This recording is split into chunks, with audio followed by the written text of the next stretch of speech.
Bonjour à tous et bienvenue pour notre webconférence sur vos obligations employeurs en matière d'égalité femmes-hommes. Je suis Mylène Volpillac, je suis ambassadrice Jury Travail et aujourd'hui j'ai le plaisir d'être accompagnée par Gwenaëlle Petit. Bonjour Gwenaëlle. Bonjour Mylène, bonjour tout le monde. Et Gwenaëlle qui est juriste expert chez Jury Travail. Pour ceux qui ne nous connaissent pas encore, qu'est-ce que Jury Travail? Jury Travail, c'est le leader de l'information juridique en ligne depuis 20 ans et 20 ans cette année. Nous avons une équipe de plus de 50 juristes et 700 avocats, donc juristes dont Gwenaëlle fait partie, qui chaque jour vont décrypter l'actualité juridique et vont rédiger des dossiers, des modèles de lettres, des modèles de contrats, des guides en fait, pour vous accompagner au quotidien dans la gestion de votre entreprise. Nos experts vous accompagnent dans vos démarches, quel que soit le domaine de droit. Et aujourd'hui, et nous en sommes très heureux, nous avons plus de 3000 entreprises qui nous font confiance et qui vont utiliser nos services au quotidien pour la gestion de leur entreprise. Alors, quels sont-ils du coup nos services? Nous avons créé 2 formules spécialement pour les professionnels. Donc, nous avons une formule pro et une formule premium. Ces formules vont vous permettre de contacter un juriste, donc par téléphone, quand vous le souhaitez en semaine, qui répondra à toutes vos questions, quel que soit le domaine de droit.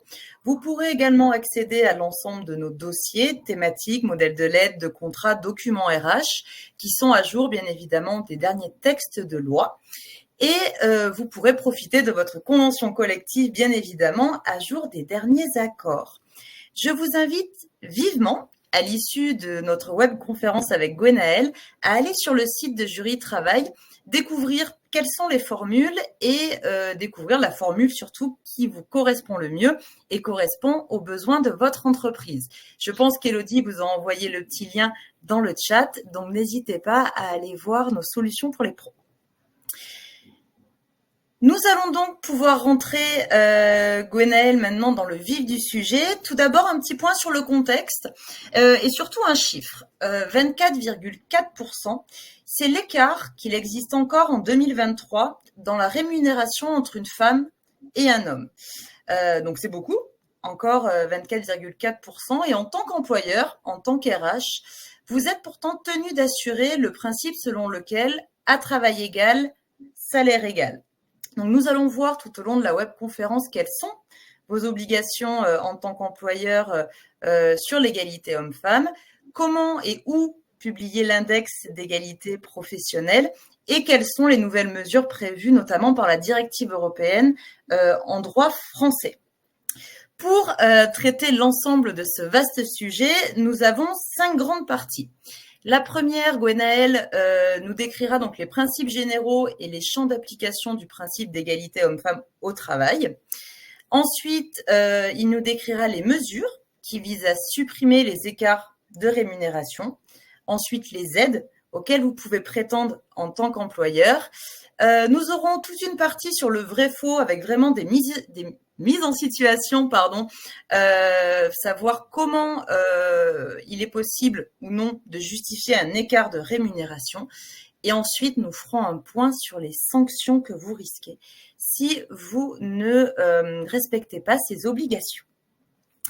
Donc, Gwenaëlle, si c'est bon pour toi, nous allons pouvoir débuter avec notre première grande partie sur les principes généraux et les champs d'application du principe d'égalité, donc entre les hommes et les femmes.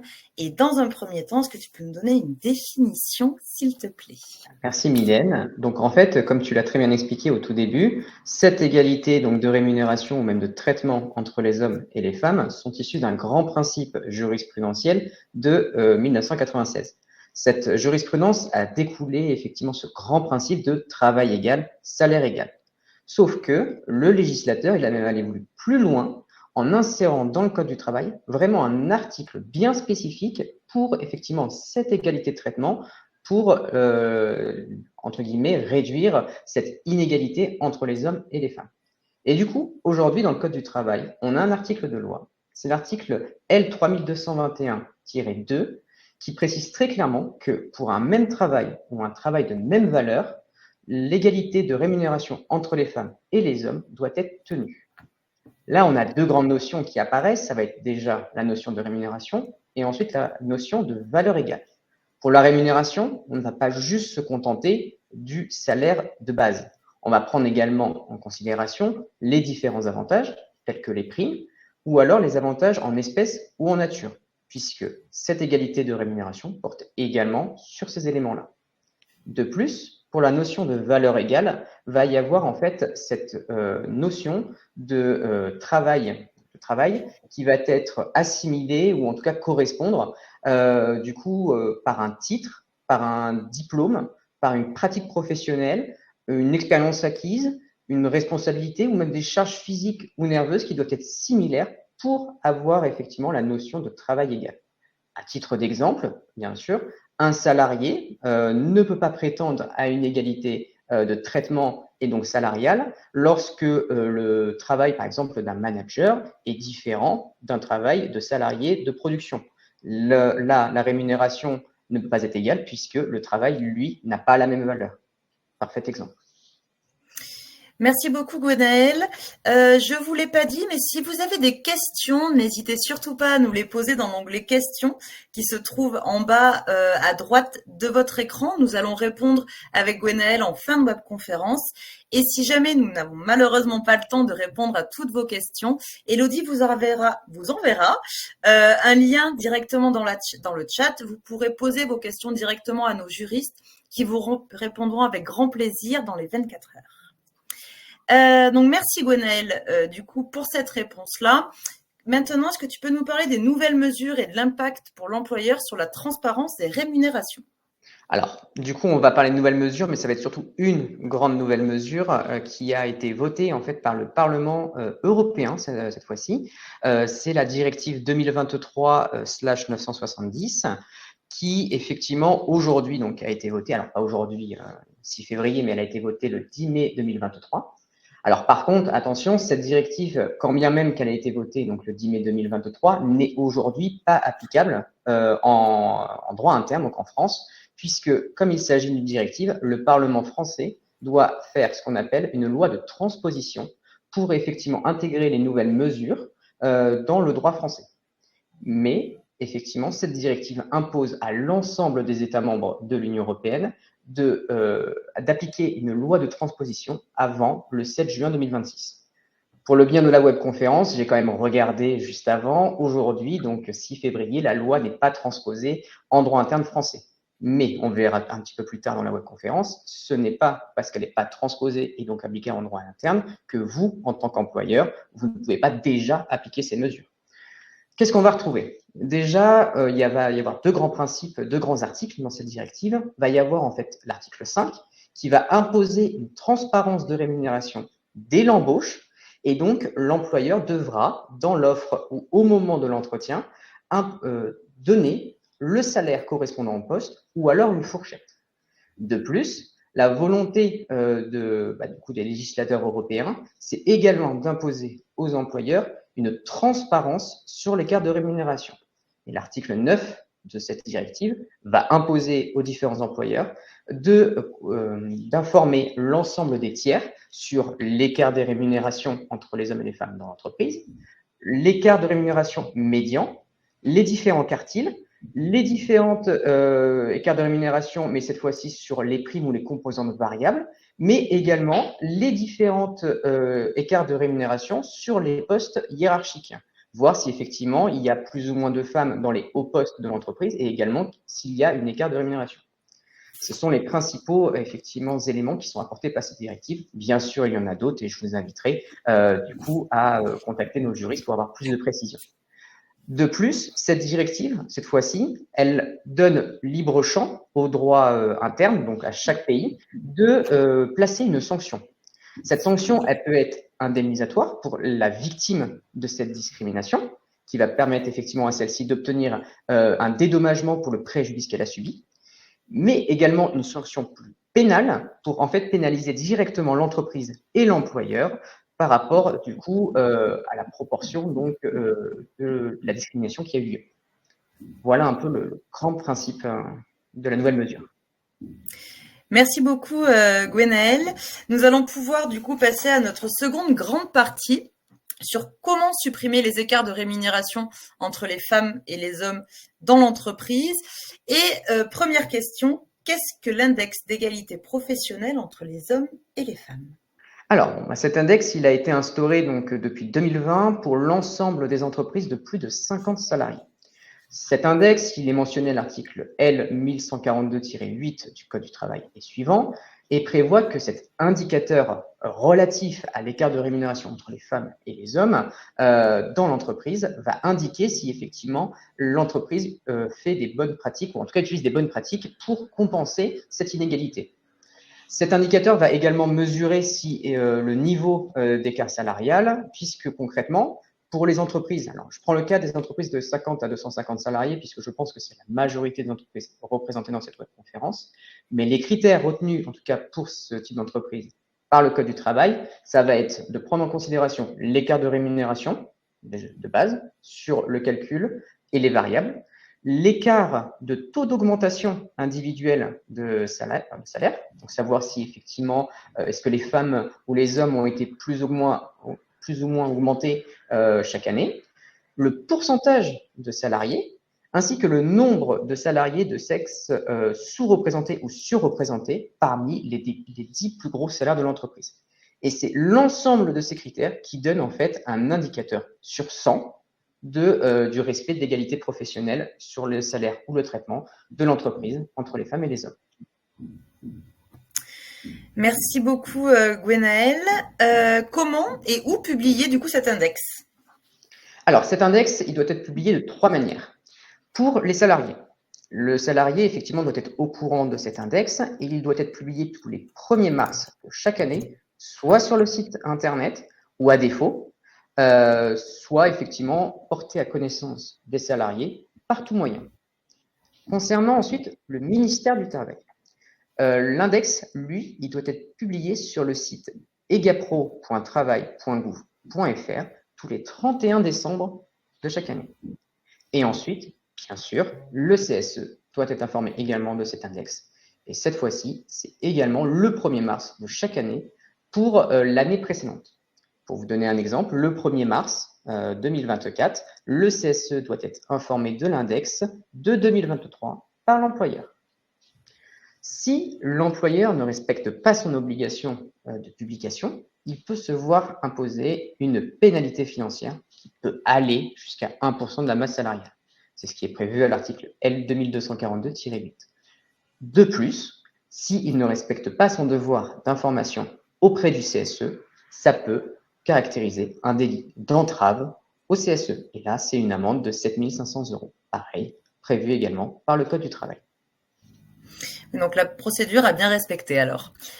C'était très clair, Gwenaëlle, merci. Maintenant, plus largement, d'un point de vue juridique et social, comment améliore-t-on le niveau des résultats des indicateurs? Eh ben, j'en parlais juste avant, justement, de cette fameuse directive. C'est pas parce qu'aujourd'hui, elle n'est pas transposée dans le droit interne et qu'elle n'est pas contraignante envers vous, les employeurs, que vous ne pouvez pas déjà l'appliquer. Puisque, effectivement, en appliquant déjà dès aujourd'hui certains critères ou certains principes, eh ben, ça peut permettre, effectivement, d'augmenter cet indicateur pour qu'il soit, effectivement, supérieur à 75. Concrètement, il y a d'autres démarches qui peuvent être effectuées. Ça peut être déjà dès le recrutement pour améliorer en fait les codes de bonne conduite en matière de recrutement afin d'éviter toute dérive discriminante, pour éviter d'embaucher effectivement plus un sexe que de l'autre, ou alors compenser déjà l'effectif déjà présent. Ensuite, ça peut passer par différentes formations ou qualifications. Le but, effectivement, va être de prioriser aux personnes qui ont effectivement un devoir managérial ou même de subordination, de les former justement à cette potentielle discrimination ou cette potentielle inégalité qui peut exister au sein de leur entreprise. Ensuite, il peut y avoir effectivement les questions de promotion plus ou moins importantes pour compenser effectivement les écarts déjà présents.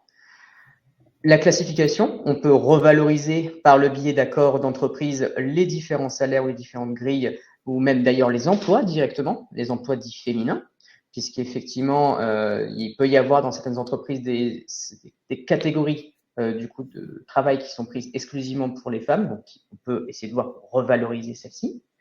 On peut également appliquer des choses dans l'entreprise pour l'équilibre vie professionnelle, vie personnelle. Donc, prendre en compte les contraintes géographiques, salariales, le télétravail, l'aménagement du temps de travail, etc. Ensuite, les conditions de travail en elles-mêmes, mais également la communication envers l'ensemble des salariés pour éviter toute discrimination.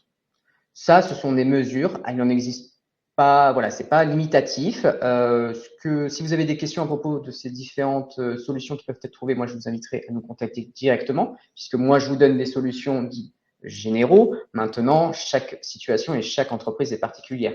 Peut-être qu'effectivement, il y a des choses qui seront peut-être plus intéressantes dans une entreprise, qui ne le seront pas dans une autre. Tout dépend encore une fois du cas par cas. Merci beaucoup Gwenaëlle. Oui, et donc du coup, n'hésitez pas, comme le disait Gwenaëlle, à poser votre question via le lien que vous a envoyé Élodie. Je reviens sur une question. Je vais sur une question d'une participante. Pardon. Est-ce que tu peux nous rappeler le site où nous devons publier l'index le 31 Oui, décembre? bien sûr. Alors, le 31 décembre, le site, c'est… Élodie a répondu. Ah, pas parfait. C'est egapro.travail.gouv.fr. C'est parfait. Merci beaucoup. Du coup, prochaine question. L'employeur est-il sanctionné si les résultats de l'index sont inférieurs à 75?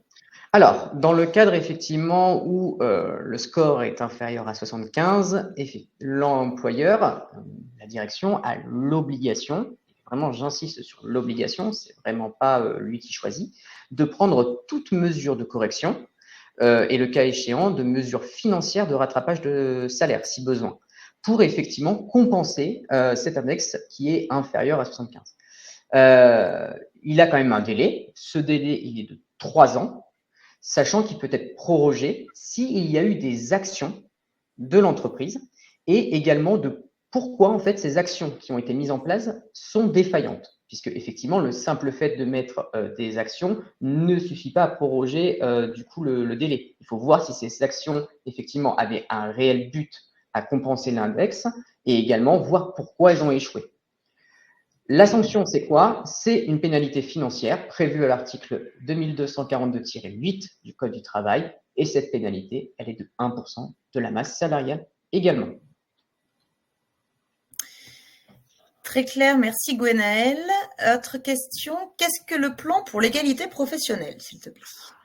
Alors, un plan pour l'égalité professionnelle, ça va être un plan qui va être organisé donc, au sein de l'entreprise par l'employeur pour effectivement donner donc, des mesures temporaires pour effectivement le bénéfice des femmes visant justement à rétablir cette égalité des chances au sein de l'entreprise.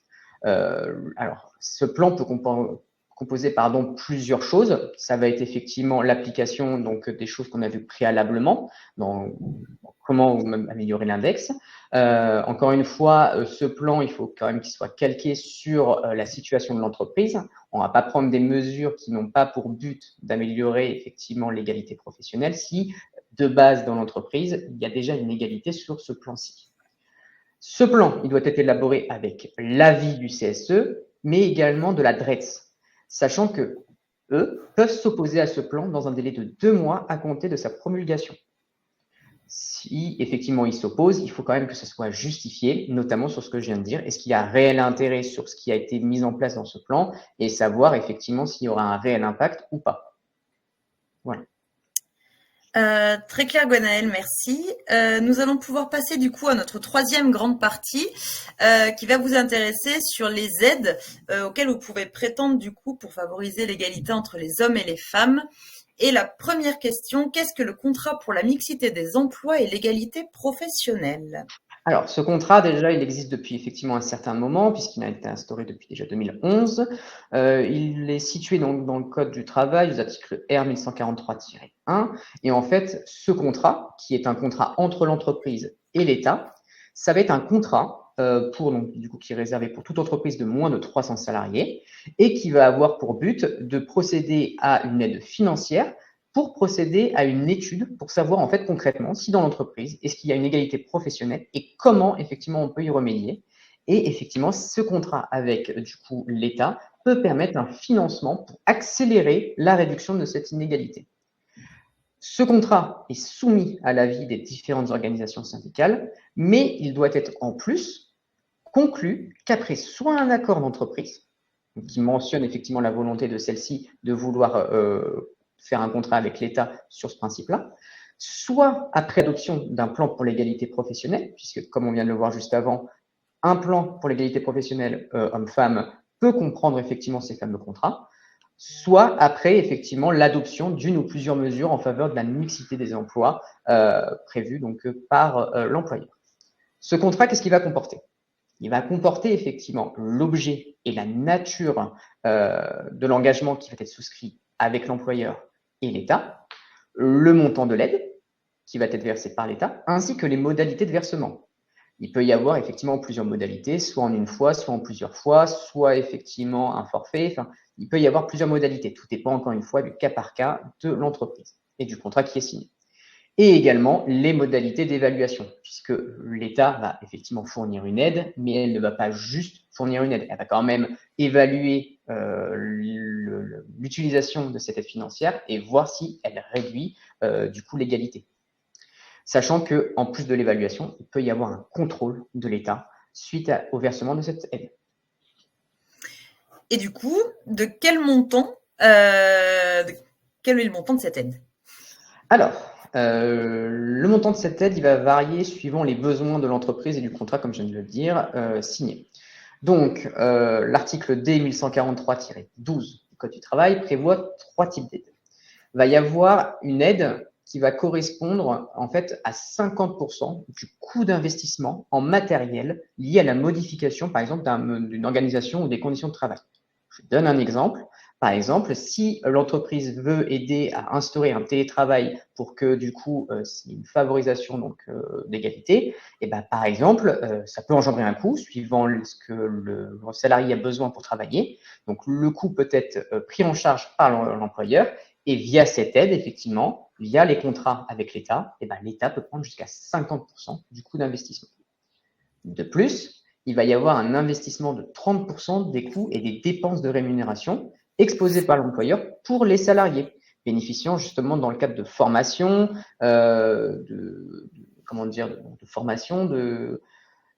d'intervention, de professionnels extérieurs. Enfin, voilà, ça peut être effectivement tout élément qui peuvent permettre une formation ou une sensibilisation des différents salariés, des managers, etc.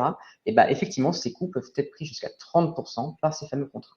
De plus, il peut y avoir des coûts annexes qui sont plus ou moins variables suivant les entreprises et qui peut, lui, également aller jusqu'à 50% de la prise en charge par l'État. Oui, donc c'est intéressant. Merci Gwenaëlle. Si ce contrat, du coup, n'est pas suivi d'action, est-ce que l'employeur doit rembourser l'aide à l'État? Alors, comme je viens de vous le dire, effectivement, l'État ne se contente pas effectivement de verser une aide. Il va effectivement faire un contrôle et également une évaluation sur ce qui est fait, ce qui va être fait et ce qui reste à faire. En cas de non-respect du contrat ou des évaluations, eh ben, l'État peut se voir effectivement avoir le droit de récupérer l'entièreté de la somme qui a été versée pour l'aide à l'entreprise. Alors, bien sûr, ça ne se passe pas du jour au lendemain. L'État ne peut pas décider le lendemain de vous reprendre la rémunération ou en tout cas l'aide qui a été fournie. Pour pouvoir établir en fait un défaut d'effectivité du contrat, il va y avoir des évaluations qui vont être mises en place par l'État via donc des tiers qui vont intervenir dans l'entreprise. De plus, le CSE, lui, doit être régulièrement informé déjà du contrat, comme on l'a vu précédemment, puisque c'est sous les avis du CSE, mais également de l'exécution en elle-même des différentes dispositions qui ont été prévues par le contrat, les différents taux de rémunération d'aide qui a été versé par l'État, et également des comptes rendus d'évaluation de l'État lors de leur intervention. De plus, le compte-rendu de l'exécution donc, des différents engagements pris par l'employeur doit être également envoyé à l'adresse. Voilà, pour le contrôle et du coup la possibilité pour l'État de reprendre les sommes en cas de défaut d'exécution. Merci beaucoup Gwenaëlle. Je vois qu'on a plusieurs questions et notamment des questions sur l'index. Rassurez-vous, nous y répondrons à la fin de la webconférence avec Gwenaëlle. Nous allons passer du coup à notre partie vrai-faux, où les situations où l'écart de salaire est justifiable. Donc Gwenaël, le coût de la vie en fonction des zones géographiques peut-il justifier une rémunération différente pour un travail égal? Oui, arrêt donc de 2016 qui a statué en cette faveur d'écart de rémunération, puisque la zone géographique est une justification objective pour justifier un écart de salaire, puisqu'on s'en doute bien, à titre d'exemple, le coût de la vie à Paris n'est pas le même qu'en province. Et juste cet élément-là peut permettre une différenciation des salariés pour l'entreprise avec du coup la société à Paris et la société en province. Les horaires de travail différents entre les salariés peuvent-ils justifier des salaires différents? Alors, oui et non. Je vais nuancer donc effectivement cette question, puisqu'en fait, il y a un arrêt donc de 2013 qui prévoit très clairement que le simple fait que, par exemple, un salarié travaille de jour et un salarié travaillant de nuit, le salaire brut en lui-même ne peut pas être différent. D'accord? C'est en fait la différence va s'opérer sur en fait la rémunération et même la majoration des heures exceptionnelles qui vont être faites par la différenciation de nuit ou de jour. Donc, pour résumer grossièrement, l'écart brut du salaire, lui, non, pas de différenciation, mais différenciation va s'opérer par la majoration des heures exceptionnelles. Une ancienneté différente peut-elle justifier un salaire différent? Ça dépend des cas. En fait, il y a deux situations à effectivement distinguer. Il va y avoir la condition en fait essentielle de savoir si dans la société ou si la convention collective nationale le prévoit, s'il existe une prime d'ancienneté ou pas. S'il n'existe pas de prime d'ancienneté, dans ce cas-là, et d'ailleurs jurisprudence de 2010, l'ancienneté est une raison objective qui permet de différencier le salaire entre deux personnes. Un salarié qui a 2 ans d'ancienneté contre un salarié qui a 10 ans d'ancienneté, effectivement, le salarié de 10 ans d'ancienneté va avoir un salaire différent, généralement plus souvent d'ailleurs plus important, que le salarié ayant 2 ans d'ancienneté. C'est valable, c'est tout à fait légal, pas de souci. Par contre, si dans la société ou via la convention collective, il existe une prime d'ancienneté, dans ce cas-là, l'écart de rémunération ne peut valablement pas être objectivé sur l'ancienneté. Pourquoi? Puisque l'ancienneté est déjà valorisée par une prime. Donc, le fait qu'elle soit déjà valorisée par une prime ne peut pas justifier un écart de salaire. C'est discriminatoire. Très clair, merci. Deux salariés qui ont des diplômes différents pour effectuer des fonctions similaires peuvent-ils être payés différemment? Alors, pareil, on va nuancer. En principe, oui, mais l'arrêt donc de 2008 de la Cour de cassation, elle a posé quand même un principe.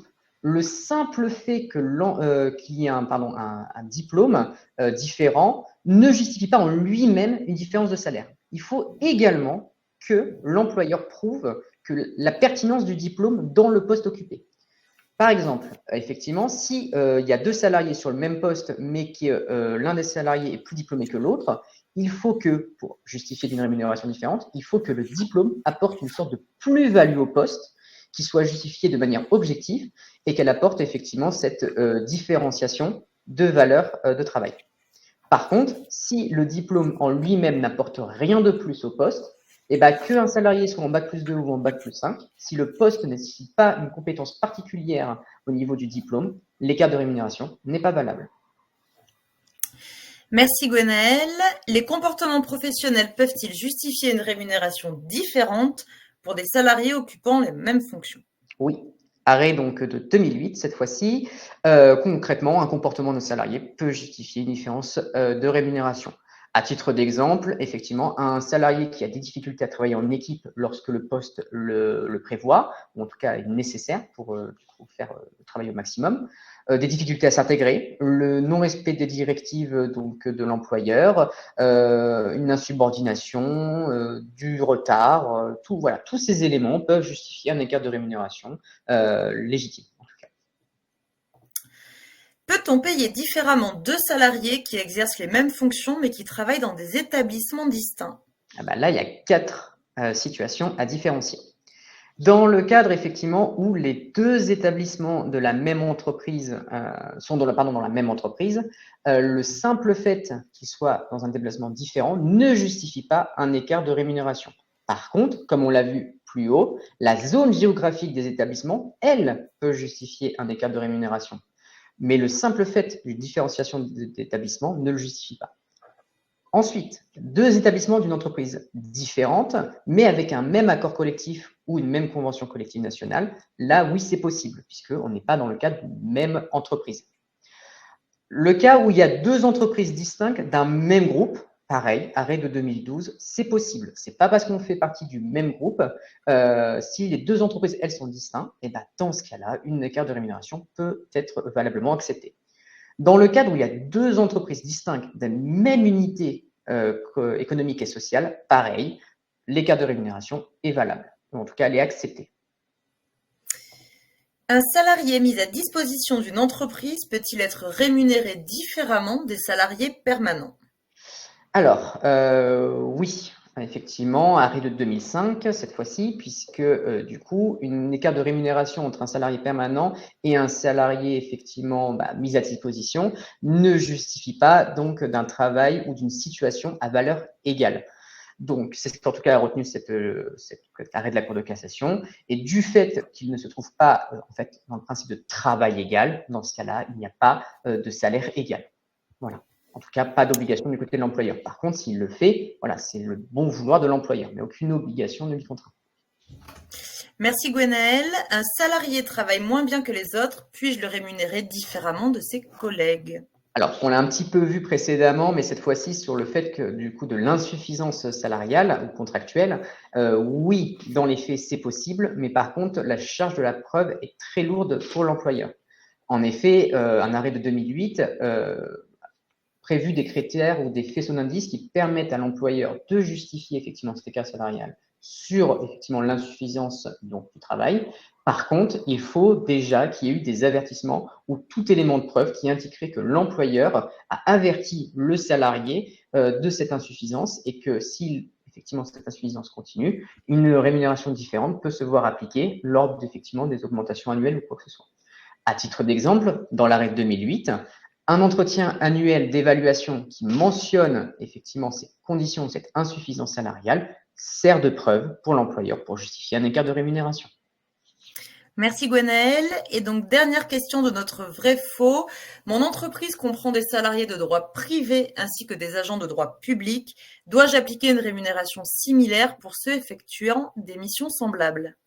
Eh bien non, puisque concrètement, là, il n'y a pas d'obligation pareille de rémunération à travail égal, salaire égal. Ça, cette fois-ci, c'est un arrêt de 2005 qui pose ce grand principe. Et il dit quoi? Il dit, en fait, pour justifier l'écart de salaire, et ben en fait, il se base sur le principe qu'un salarié de droit privé ainsi qu'un agent de droit public ne sont pas, en fait, dans un travail égal ou dans la même situation. Pourquoi? Dans cet arrêt, il a été jugé que concrètement, le salarié de droit privé ne pouvait pas se trouver dans la même situation qu'un agent de droit public parce que la négociation annuelle du salaire de droit privé, elle se négocie tous les ans via une convention collective nationale, tandis que l'agent de droit public, lui, se voit revaloriser son salaire directement par des arrêtés promulgués par l'État. Donc, du coup, la revalorisation ne se fait pas de la même manière. Et du fait qu'elle ne se fait pas de la même manière, pas de travail égal, pas de situation de même valeur, donc écart de salaire tout à fait valide, tout à fait légal. Merci Gwenaëlle, c'est très clair. On va passer du coup à la dernière grande partie de la webconférence avant de répondre à vos questions. Donc cette partie portera sur les sanctions en cas de non-respect des obligations. Donc que risque l'employeur s'il ne respecte pas ce principe d'égalité? Alors, du coup, il va y avoir deux types de sanctions. Déjà, il va y avoir les sanctions directement imputables à l'entreprise, puisqu'effectivement, l'article R 3222-1 du Code du travail prévoit une amende de 1 500 € à l'entreprise et elle est appliquée autant de fois qu'il y a de travailleurs rémunérés dans des conditions illégales. Donc, ça veut dire plus il y a de salariés qui ont un écart de rémunération non justifié, plus l'amende est multipliée. De plus, il y a également une sanction pénale qui peut être appliquée directement à l'employeur, et ça c'est l'article L 1146-1 et -2 du Code du travail et prévoit très clairement que l'employeur peut être condamné jusqu'à 1 an d'emprisonnement et une amende de 3 750 euros. De plus, il existe des condamnations annexes qui, elles, effectivement, peuvent être prévues par directement le juge. Et d'ailleurs, condamnation annexe qui est très souvent appliquée, c'est un affichage du jugement sur le site internet ou par tout moyen par l'employeur et aux frais de celui-ci, dans la limite du montant de l'amende. Donc là, double peine, la peine pécuniaire et en plus la peine, entre guillemets, d'afficher sa condamnation auprès de tout le monde. La procédure. La procédure, celle-ci, effectivement, deux types de personnes ont un intérêt à agir. Il y a le salarié en lui-même qui est victime de la discrimination, ce qui est normal, mais il y a également les organisations syndicales représentatives, qu'elles soient au niveau de l'entreprise ou au niveau national. Elles ont également un intérêt à agir contre, effectivement, les écarts de rémunération illégaux, puisque, au nom des salariés, ils peuvent intenter une action contre l'employeur sur ces motifs-là. Bien sûr, la question de la preuve qu'on va voir juste après porte dans un premier temps sur eux. Du coup, j'y viens. Sur qui pèse la charge de la preuve en cas de litige? Donc, comme je viens de le dire, effectivement, elle va, entre guillemets, passer par eux d'abord. Mais ça, c'est ce que veut, en tout cas, le principe légal en droit. D'ailleurs, c'est ce que mentionne l'article 1353 du Code civil. Sauf qu'en droit du travail, on a appliqué, en tout cas, la jurisprudence a appliqué une nouvelle règle, ou en tout cas a sorti un nouvel élément. C'est en fait le principe de la partage de preuves. Pourquoi? Parce qu'en fait, il est quand même assez difficile pour le salarié ou même pour l'organisation syndicale d'apporter des éléments concrets qui justifient d'une discrimination ou effectivement d'un écart de rémunération. Pourquoi? Parce qu'ils n'ont pas forcément accès à l'ensemble des fiches de paye ou à l'ensemble des rémunérations des différents salariés. Donc, effectivement, à cette difficulté d'apporter la preuve, la jurisprudence de 2004 a posé ce fameux principe de de preuve partagée. Et du coup, ça consiste en quoi? Le salarié ou l'organisation syndicale n'a pas l'obligation d'apporter des preuves concrètes pour indiquer donc, une inégalité. Il doit juste, alors le juste, bien sûr, faut tempérer, bien sûr, il a juste besoin d'apporter un faisceau d'indices qui pourrait caractériser une inégalité de traitement ou de rémunération. Et après, c'est à l'employeur de justifier qu'il n'y a pas un écart de rémunération illégal et s'il y en a un, de le justifier de manière objective, bien sûr, dans la limite de la loi. Voilà en fait ce principe de partage de la preuve. Merci beaucoup Gwenaëlle pour toutes ces réponses. Nous allons du coup passer à vos questions cette fois-ci. Nous allons tenter de répondre à un maximum de vos questions. Je vous le rappelle, si on ne peut pas répondre à la vôtre, n'hésitez pas à la poser directement à nos juristes qui seront ravis de vous répondre dans les plus brefs délais. Donc Gwenaëlle, première question de Maryse sur l'index. Si l'entreprise est passée à plus de 50 salariés en 2023, doit-on donner cet index en mars 2024? Alors non, bien sûr, pas dans le cas immédiat, bien sûr. Maintenant, tout dépend de quand est-ce qu'elle est passée effectivement à 50 salariés. Non, il y a quand même un délai, toujours du cas par cas. Mais non, le fait de passer par exemple à 50 salariés le 31 décembre 2023 ne lui impose pas effectivement de donner un index pour le mars 2024. En fait, on va prendre l'année N-1. Est-ce que l'année N-1, il est passé en 50 salariés depuis longtemps? Si oui, dans ce cas-là, on va essayer de lui imposer donc cet index. Par contre, s'il justifie d'une situation particulière, effectivement, il peut y avoir une dérogation. Par contre, l'année suivante, il ne pourra pas y déroger. Merci beaucoup Gwenaëlle. La politique de frais participe-t-elle au principe à travail égal, salaire égal? La typologie de client, stratégique ou non, permet-il de différencier les barèmes de notre politique de remboursement de frais? Alors, vu que le remboursement de frais, effectivement, fait partie de la rémunération, et notamment des avantages pécuniaires ou des avantages en nature, effectivement, ça rentre déjà dans ce critère de travail égal, salaire égal. Mais c'est sûr que effectivement, ça va dépendre entièrement du client ou en tout cas des charges qui sont imputées pour ces différents frais. La typologie du client, alors là, j'avoue que j'ai du mal à saisir le concept de typologie du client, mais ça va, si je peux me permettre de prendre peut-être un cas concret, si effectivement le client qui engage des frais est plus ou moins loin de l'entreprise et que du coup un salarié a besoin d'engager plus de frais pour accéder à ce client, effectivement, ça justifie d'un écart de rémunération, ou en tout cas d'un remboursement de frais, puisque le travail n'est pas égal. Il y a effectivement une justification objective qui permet de différencier le remboursement des frais. Si c'est exactement ça votre question, dans ce cas-là, je pense avoir y répondu. Par contre, si vous me parlez de typologie, ou en tout cas d'un critère plus précis, je vous inviterai plus à contacter un de nos juristes pour qu'on clarifie la situation. Merci beaucoup, Gwenaëlle.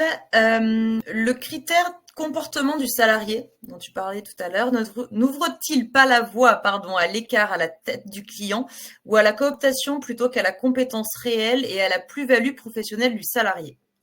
Si, en fait, ça peut aller effectivement engager ce type de discrimination. Maintenant, encore une fois, c'est toujours du cas par cas. Comme les arrêts que j'ai pu vous donner, du coup, pour justifier ces écarts de rémunération, c'est effectivement basé sur des éléments concrets que l'employeur effectivement va donner. Par exemple, pour l'insuffisance l'insuffisance salariale, vous vous doutez bien qu'il n'y a pas de critère de tête du client. Pour se baser sur une différenciation, ou en tout cas le fait qu'il travaille moins bien, il y a des éléments objectifs sur lesquels se baser. Et là, pour le coup, ça ne se base pas sur la tête du client. Sachant que si c'est le cas, et dans ce cas-là, la salariée ou le salarié pourra effectivement, en tout cas, apporter un faisceau d'indices qui indiquerait qu'effectivement il y a une écart de rémunération avec un salarié qui pourrait en tout cas être différent. Et dans ce cas-là, ce sera l'employeur par tout moyen de justifier d'un élément objectif. Et donc la tête du client, au bout d'un moment, ça a ses limites. Pareil, la cooptation, effectivement, je comprends le principe de savoir si, par le biais des affinités, est-ce qu'il ne va pas y avoir une préférence pour l'une ou pour l'autre. Encore une fois, on ne se base pas sur l'affinité, on se base sur des éléments objectifs. Si on n'a pas assez d'éléments objectifs pour faire une différenciation de salaire, vaut mieux effectivement avoir une rémunération équitable pour tout le monde.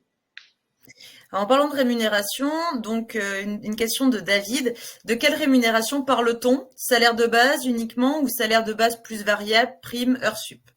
Effectivement, je vous l'avais dit au tout début, donc effectivement, le principe donc de travail égal, salaire égal, ou en tout cas travail équivalent, rémunération égale, le critère de la rémunération ne se base pas uniquement sur le salaire de base, c'est trop facile.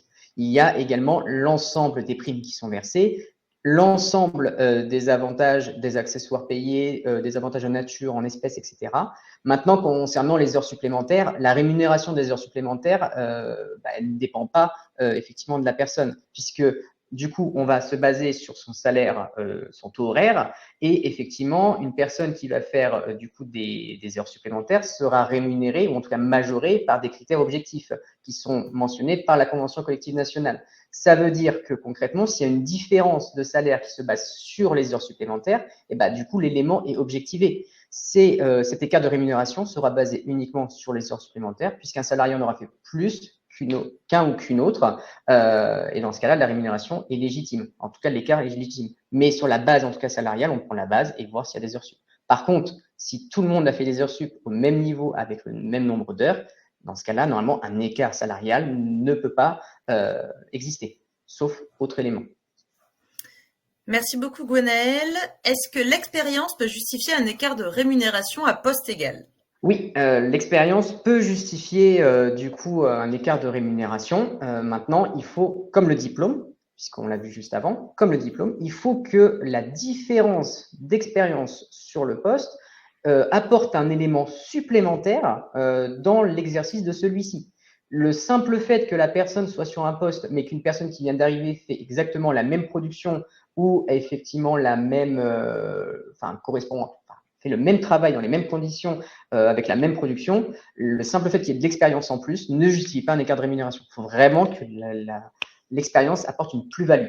Et dans ce cas-là, il ne faut pas confondre l'expérience et l'ancienneté, puisqu'effectivement, l'ancienneté valorise, entre guillemets, l'expérience d'un point de vue année dans l'entreprise.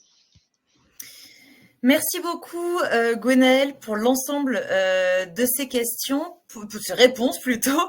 Pour aller plus loin, je vous invite vivement, et je crois qu'Élodie vous a mis même sur les liens dans le chat, à télécharger dès maintenant notre dossier complet rédigé par nos juristes sur l'égalité de rémunération femmes-hommes et bien évidemment vos obligations. Il comporte un modèle de lettres, un modèle de contrat et énormément d'explications pour vous aider au quotidien. Vous pouvez également télécharger notre modèle d'accord sur l'égalité professionnelle entre les femmes et les hommes directement via le lien ou sur notre site.